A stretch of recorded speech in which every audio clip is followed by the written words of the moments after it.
দেশ বিদেশের ব্যবসা বাণিজ্য আর অর্থনীতির সব খবর নিয়ে আমন্ত্রণ ওয়ালটন স্মার্ট ফ্রিজ বিজনেস রিপোর্টে। সদ্য বিদায়ী অর্থ বছরে দেশের তৈরি পোশাক রপ্তানিতে বড় প্রবৃদ্ধি। ট্রাম্পের শুল্ক নীতির কারণে সামনে বড় ধাক্কার আশঙ্কা ব্যবসায়ীদের। ধারাবাহিকভাবে বাড়ছে এই প্রবাসী আয়। নতুন অর্থ বছরের 13 দিনেই দেশে এসেছে 14,500 কোটি টাকার রেমিটেন্স। ভারতের স্থলপথে পণ্য রপ্তানিতে নিষেধাজ্ঞা ও কাঁচামালের মূল্য বৃদ্ধিতে ঝুঁকিতে পাবনার হুঁশিয়ারি শিল্প। 80% কারখানার উৎপাদন বন্ধ। এমন সব খবর নিয়ে আমাদের আজকের আয়োজন। ওয়ালটন এখন দেশের সীমানা পেরিয়ে পৌঁছে গিয়েছে 50টিরও বেশি দেশে। ওয়ালটন, ঘরে ঘরে বিশ্বজুড়ে। 2024-25 অর্থ বছরে দেশের তৈরি পোশাক রপ্তানিতে প্রবৃদ্ধি হয়েছে প্রায় 9%। রপ্তানি উন্নয়ন ব্যুরো ইপিবির হিসেবে এমন তথ্য উঠে এসেছে। খাত সংশ্লিষ্টরা বলছেন, প্রচলিত বাজারের পাশাপাশি অপ্রচলিত বাজারেও রপ্তানি বাড়ায় এমন প্রবৃদ্ধি এসেছে। তবে সামনের দিনে ট্রাম্পের শুল্ক নীতির কারণে বড় ধাক্কা আসতে পারে তৈরি পোশাক রপ্তানিতে। নেতিবাচক প্রভাব পড়তে পারে রপ্তানি আয়, এমন শঙ্কা খাত সংশ্লিষ্টদের। রঞ্জিবুল মিজানের রিপোর্টে বিস্তারিত। তৈরি পোশাক দেশের রপ্তানি আয়ের প্রধান খাত। দেশের মোট রপ্তানি আয়ের 85% আসে এই খাত থেকে। সেই বাজারে শক্ত অবস্থান নিয়েছে ইউরোপীয় ইউনিয়নের দেশগুলো। ইপিবির তথ্য বলছে, দেশের মোট রপ্তানির 50%ই পোশাক রপ্তানি হয়েছে এই বাজারে। 2024-25 অর্থ বছরে রপ্তানি হয়েছে $19.71 বিলিয়ন পণ্য।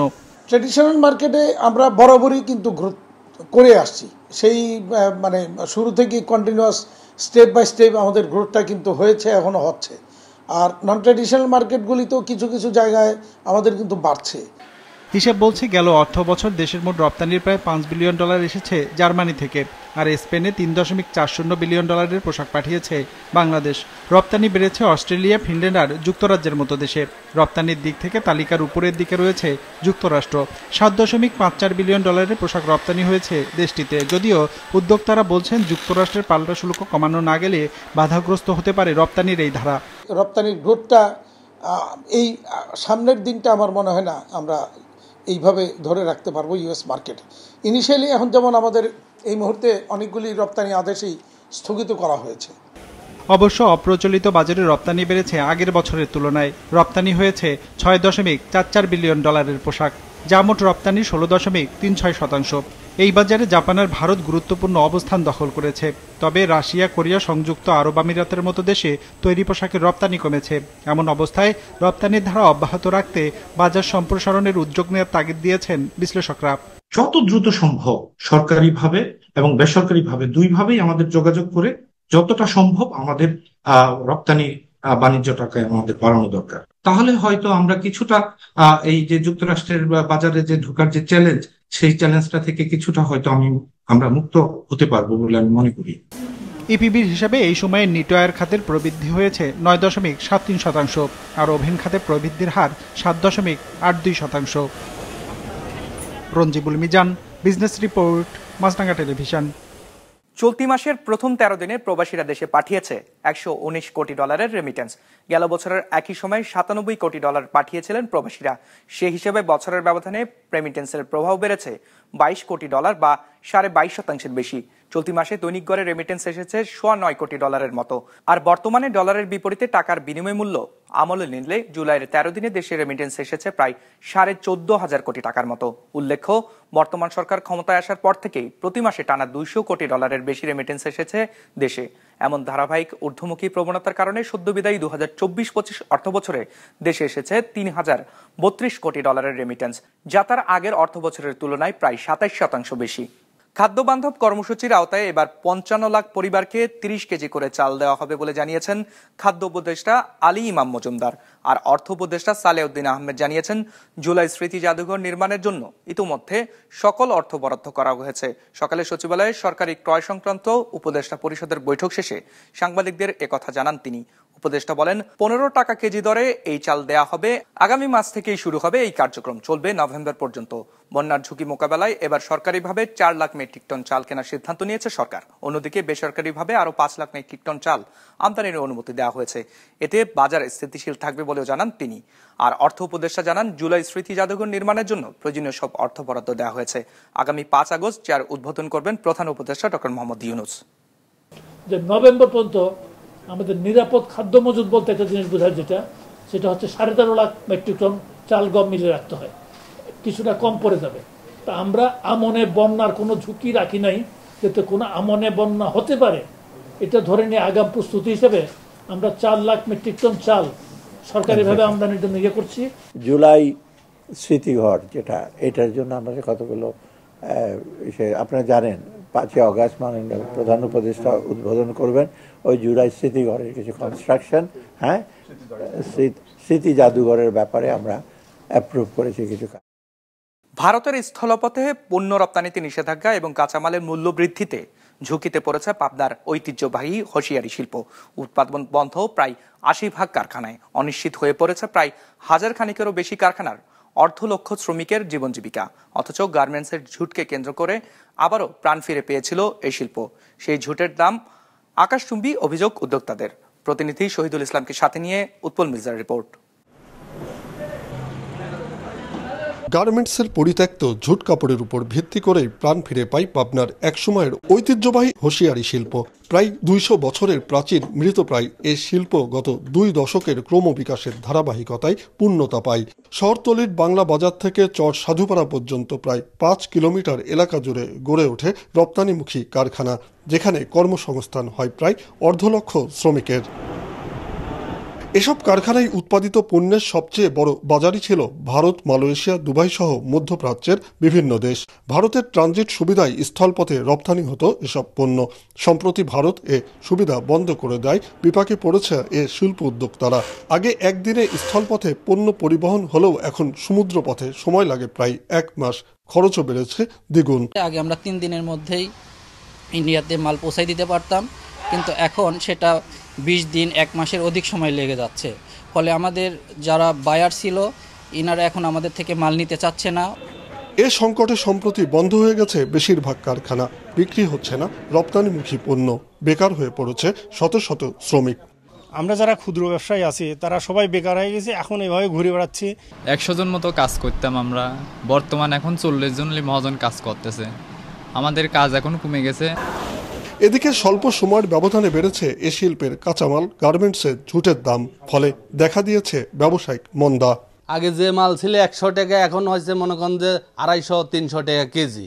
আমাদের হুঁশিয়ারি যারা বিজনেস করে, স্বল্প পুঁজিতে ব্যবসা করে, ব্যবসাটা যদি বন্ধ হয়ে যায় পাবনা আবার সেই ওই 74 সালে চলে যাবে। তবে এ শিল্প উদ্যোক্তাদের সার্বিক সহযোগিতার আশ্বাস দিয়েছেন স্থানীয় বিসিক কর্তৃপক্ষ। হুঁশিয়ারি খাতের যে বিপণন দিকটা অনেক জায়গায় মার্কেট বন্ধ হয়ে গেছে, সহজ শর্তে এবং স্বল্প সুদে বিসিকের পক্ষ থেকে ঋণ সহায়তা প্রদান করা হবে। ঐতিহ্যবাহী এ শিল্প টিকিয়ে রাখতে রপ্তানি সংক্রান্ত প্রতিবন্ধকতা দূরীকরণের দাবি উদ্যোক্তাদের। উৎপল মির্জা, বিজনেস রিপোর্ট, মাছরাঙা টেলিভিশন। ওয়ালটন এখন দেশের সীমানা পেরিয়ে পৌঁছে গিয়েছে 50টিরও বেশি দেশে। ওয়ালটন, ঘরে ঘরে, বিশ্বজুড়ে। দেশের বিভিন্ন অঞ্চলে বৃষ্টি ও পাহাড়ি ঢলে যখন জলাবদ্ধতা ও বন্যা পরিস্থিতির সৃষ্টি হয়েছে, তখন অনাবৃষ্টি ও খরায় উত্তরাঞ্চলের অন্যতম জেলা গাইবান্ধায় চরমভাবে ব্যাহত হচ্ছে আমনের আবাদ। এতে চলতি মৌসুমে জেলায় ধানের উৎপাদন লক্ষ্যমাত্রা অর্জিত হবে না বলে আশঙ্কা করা হচ্ছে। কৃষি বিভাগ জানায়, এবার 24,000 কৃষককে প্রণোদনা দেওয়া হলেও তাদের অধিকাংশই পানির অভাবে তৈরি করতে পারেনি বীজতলা। গাইবান্ধা প্রতিনিধি সিদ্দিক আলম দয়ালের তথ্য ছবিতে ডেস্ক রিপোর্ট। এবার বর্ষার ভরা মৌসুমেও গাইবান্ধায় হয়নি পর্যাপ্ত বৃষ্টি, অধিকাংশ জমিতেই পানির দেখা মিলছে না। ফলে চলতি আমন মৌসুমে চাষাবাদ হয়নি অনেক কৃষিপ্রধান গ্রামে, ফাঁকা পড়ে আছে হাজার হাজার একর জমি। কেউ কেউ চাষের জন্য জমি প্রস্তুত করলেও পানির অভাবে তৈরি করতে পারেনি বীজতলা, রোপণ করতে পারেনি আমন ধান। অনেক কৃষক বৃষ্টির জন্য অপেক্ষা করতে গিয়ে পিছিয়ে পড়েছেন। অন্যদিকে সেচ দিয়ে বীজতলা তৈরি ও আমন রোপণ করতে গিয়ে লোকসানের মুখেও পড়েছেন অনেকেই। পানি নেই তো, বৃষ্টি নেই, আর পানি নেওয়ার মতন সব জায়গা নাই। নিজেই এখন আমি একটা টিউবওয়েল ফুটিয়ে পানি দিচ্ছি। ধান ঢুকাইতে পারছি না, পানি নাই। এখন ওই যে ডিপ চালু করা লাগছে, পানি সেচ না দিলে তো আবাদ করা যায়। আমরা জমি তৈরি করে রাখছি, পানির অভাবে ফলন আর কি বীজ ফলাইতে পারতেছি না জমিতে। পানি নেই, আর কি করবো, বুদ্ধি আছে বেসন পারবে রাখছে, বেসন এখন ওই বেসন চুলবে, তিন এসব বৃষ্টি হলে তো গাড়ি না আলে। কৃষি বিভাগ জানায়, এ জেলায় চলতি মৌসুমে 1,33,020 হেক্টর জমিতে আমন চাষের লক্ষ্যমাত্রা নিয়ে 20,000 কৃষককে দেওয়া হয়েছে সরকারি প্রণোদনা। আগস্ট মাসের প্রথম সপ্তাহ পর্যন্ত এই বীজতলাগুলো তৈরি হয়ে থাকে। তো সুতরাং এখনো 1 মাস সময় রয়েছে, বীজতলা আরও বৃদ্ধি পাবে। প্রতি বছরের ন্যায় এবছর গাইবান্ধার যে আমনের লক্ষ্যমাত্রা এটি অর্জিত হবে। সেক্ষেত্রে পর্যাপ্ত সময় রয়েছে, কৃষকরা এই ব্যাপারে তৎপর, কার্যক্রম চলমান রয়েছে। চাষাবাদ ব্যাহত হয়, এবার আমন উৎপাদনের লক্ষ্যমাত্রা অর্জিত হবে কিনা তা নিয়ে সৃষ্টি হয়েছে অনিশ্চয়তা। বিজনেস রিপোর্ট, মাছরাঙা টেলিভিশন। দেশে টানা বৃষ্টির কারণে বেড়েছে শাকসবজির দাম। সপ্তাহখানেকের ব্যবধানে প্রতিটি সবজির দরই বেড়েছে 5 থেকে 10 টাকা পর্যন্ত। সবচেয়ে বেশি বেড়েছে কাঁচামরিচের দাম। ঢাকার বাজারে প্রতি কেজি কাঁচামরিচ বিক্রি হচ্ছে 250 টাকার উপরে। তবে দেশের কোথাও কোথাও দর উঠে গেছে 300 টাকা পর্যন্ত। খুচরা বিক্রেতারা জানিয়েছেন, গত 2 দিন ধরে সারা দেশে বৃষ্টিপাত বেড়েছে। এতে মরিচের ক্ষেতে পানি জমে যাওয়ায় সরবরাহ কমে গেছে। বাজারে মরিচের চাহিদার চেয়ে যোগান কমে যাওয়ায় দাম বাড়তি বলে দাবি ব্যবসায়ীদের। এদিকে দিনাজপুরের হিলি স্থলবন্দর দিয়ে ভারত থেকে কাঁচামরিচ আমদানির পরিমাণ বেড়েছে। হিলি স্থলবন্দর এলাকায় আজ প্রতি কেজি ভারতীয় কাঁচামরিচ 220 থেকে 240 টাকা পর্যন্ত বিক্রি হচ্ছে। তবে অনেক আমদানিকারক বেশি লাভের আশায় আমদানিকৃত কাঁচামরিচ বন্দরে বিক্রি না করে রাজধানী সহ দেশের বিভিন্ন জেলায় পাঠিয়ে দিচ্ছেন।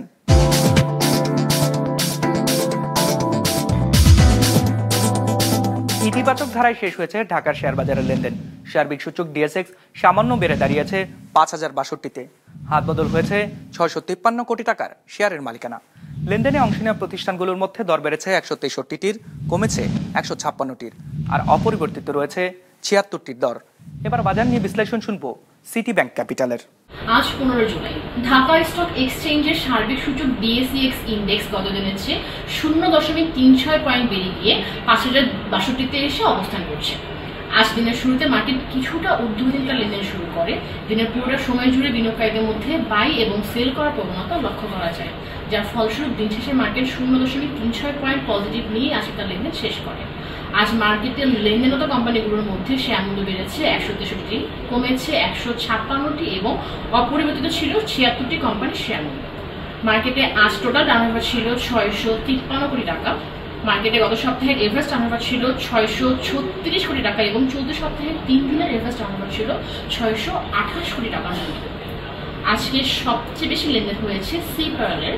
আজকে এদের প্রায় 24 কোটি টাকার মতো লেনদেন হয়েছে এবং দ্বিতীয়ত ছিল অগ্নি সিস্টেম। ইন্ডেক্স বাড়ার জন্য আজ বেশি কন্ট্রিবিউশন রেখেছে ম্যারিকো। গেইনার লিস্টে প্রথমে পাচ্ছি Apex spinning and knitting mills limited, দ্বিতীয়ত ছিল মনোস্পুল বিডি পিএলসি। চীনের অর্থনৈতিক প্রবৃদ্ধি প্রত্যাশার চেয়ে দ্রুত গতিতে বাড়ছে। চলতি বছরের দ্বিতীয় প্রান্তিকে প্রবৃদ্ধি হয়েছে 5.2%।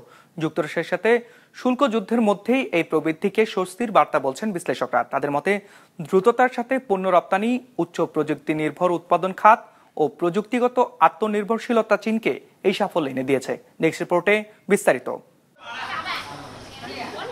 বিশ্বের দ্বিতীয় বৃহত্তম অর্থনীতির দেশ চীন চলতি 2025-এর দ্বিতীয় ত্রৈমাসিকে শক্তিশালী অর্থনৈতিক প্রবৃদ্ধি অর্জন করেছে। দেশটির জাতীয় পরিসংখ্যান ব্যুরোর তথ্য বলছে, এপ্রিল থেকে জুন মাসের মধ্যে জিডিপি গত বছরের একই সময়ের তুলনায় 5.2% বৃদ্ধি পেয়েছে, যেখানে প্রবৃদ্ধির পূর্বাভাস ছিল 5.1%।